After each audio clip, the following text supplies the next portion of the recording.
Hello Libra, I just wanted to come on here and apologize for the beginning of your actual reading.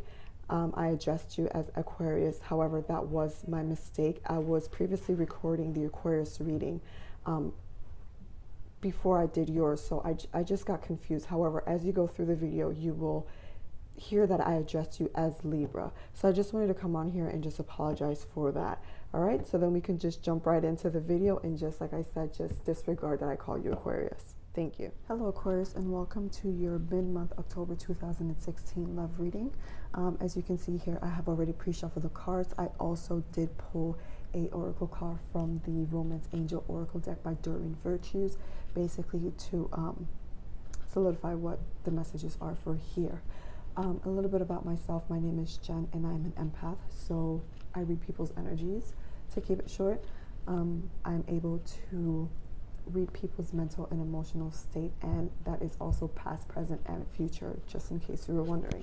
So I'm just going to start to flip over the cards, and I'll tell you the positions of the cards as we go along. And this spread is a spread catered for a love reading.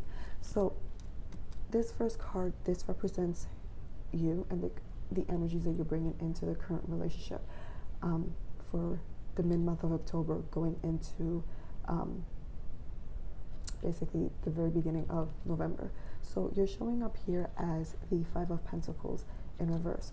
So the Five of Pentacles, you're recovering from something. It speaks about recovery. It can be financial recovery. It could be recovery from feeling ill, or even spiritual recovery. I'm sensing, based on these other cards, that there was a disagreement, or a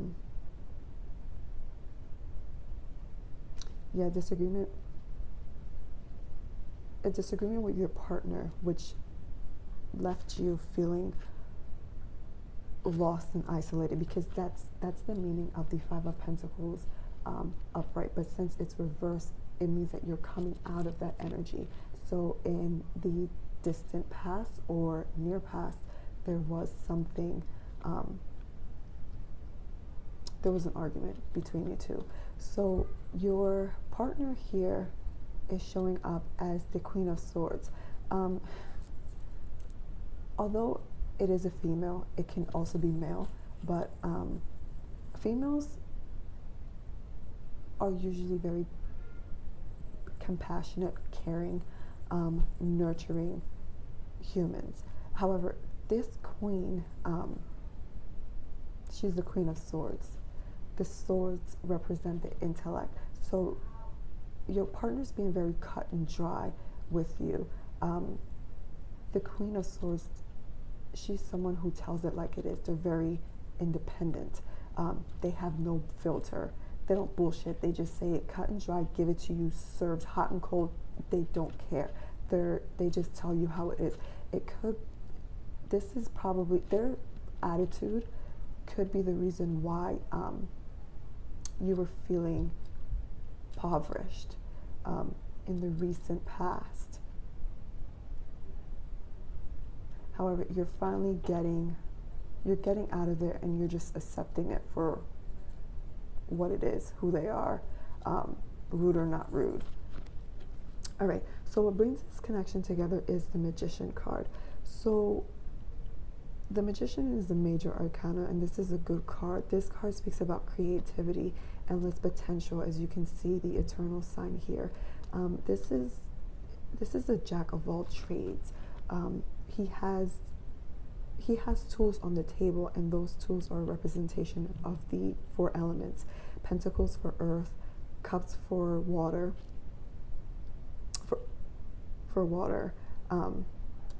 swords for air, and wands for fire. And also, it is the number one in the tarot deck. So in numerology, the number one speaks about high vibrations of creativity, alongside with that endless potential. So what brought you guys together was creativity. You two are very creative people, and regardless of the energies surrounding, this is the base. This is a foundation. So this will never change, regardless of whatever hardships you guys endure. All right, so this is the Four of Cups, and the Four of Cups speaks about boredom, missed chances. It can also be a new outlook, or taking a new direction. Notice how he's like thinking really hard. He's only really thinking about 3 cups that are in front of him. He can't even see the 4th cup being handed to them. So you're in deep thought. Sorry if I didn't say this. This is the strength. This is the strength. But I feel for this reading here, what I'm getting is that you're getting a new outlook. You're having a new outlook on the situation. That's why you're in recovery mode. You're not letting this get to you anymore. You're coming out of it.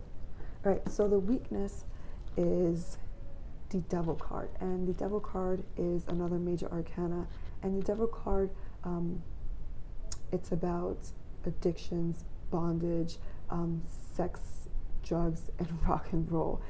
However, notice that, also codependency. So notice how these chains, they're rather loose around the lover's neck. So since it's a weakness, it is something that you guys can basically get rid of.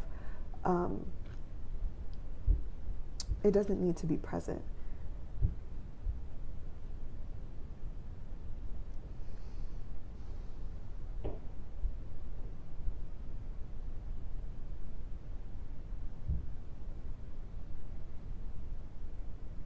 It could be that you two have a very intense sex life, or one of you are addicted to something. So that's why this is going on.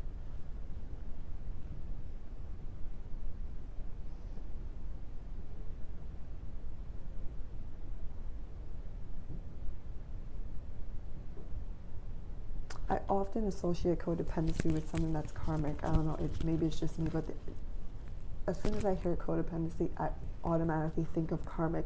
And I do think it's karmic because you have the World card. The World card, it's a completion of a major cycle, which will be appropriate considering that you are coming out of this isolated, lost, and spiritually impoverished energy.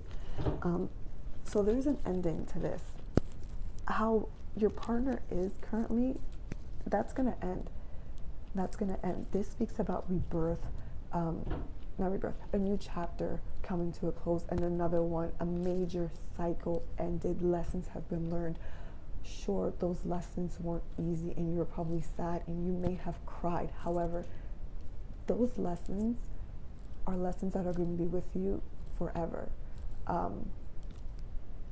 You have learned, you have mastered. You have mastered. And another thing, I really do think this is something that's karmic. It's because notice the 4 little figures on the edges of the cards. That's the bull, the lion, the eagle, and the cherub. Those 4 figures are also in the Wheel of Fortune. Give me 1 second. I'm just looking for the card here, the Wheel of Fortune.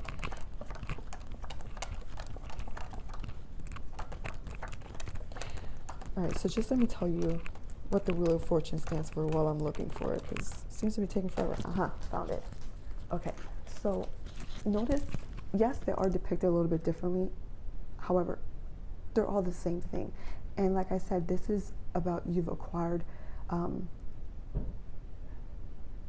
knowledge, lessons. Notice how these figures also has books. Those are lessons. That's what those represent. So the Wheel of Fortune speaks about karma, but it's good karma. It's in your favor. So all this that's going on, yes, it may suck for right now. However, it's something that it needed to happen for you to progress onto the next phase of this relationship. And the lessons that you have learned will forever follow you. You and your partner alike, even though they're coming off very cut and dry. All right, and the oracle card that I pulled is, oops, this could be the one. You've already met the romantic partner you seek. So they are the one. If this message resonates with you, they are the one. But like everything, it takes time to build. If this message really does resonate with you, this is something that is in divine timing. There's absolutely nothing you can do to help speed up the process, because you have 3 major arcana here. That's an sure sign that Spirit's in the midst of all of this. So I know it's hard not to be sad about the situation that you're currently in. However, release it to your angels. Ask them for guidance, ask them for patience and understanding throughout this whole, through not just now, but in general through this whole relationship. Because when Spirit is a hold of something, there's really nothing you can do. You can't rush the process. All right, so let me just read the description on the card for this can be the one. All right, this card signals that you've met the person you romantically seek. Perhaps you're already in a relationship with him or her. The romance angels send you this card because it seems you're not recognizing or enjoying the full potential of this person and relationship. Sometimes you might overlook someone who's meant for you because you have a different idea of what your partner should look like or act like. Take that moment to consider who this might be. The first person to come to mind is probably the one. Next, invite the romance angels into your dreams as you're going to bed. Ask them to give you very clear information about your romantic partner, either in your present relationship or a future one. During sleep, you're more open to angelic guidance. When you awaken, you may not remember your dreams, but you will have a clearer sense of romance and partnership. Take any action you feel called to based on your inner guidance, as if it seems unrelated to your love life. Trust that your angels are leading you towards the one you desire. All right, so remember I said pray to your angels for guidance, patience, and understanding. It's basically what the card is saying. This is all divine timing. It will pan out. You just need patience, which is hard. Goodness, I know, which is really hard, I understand. But just trust, have faith. All right, Libra, this is the end. Thank you.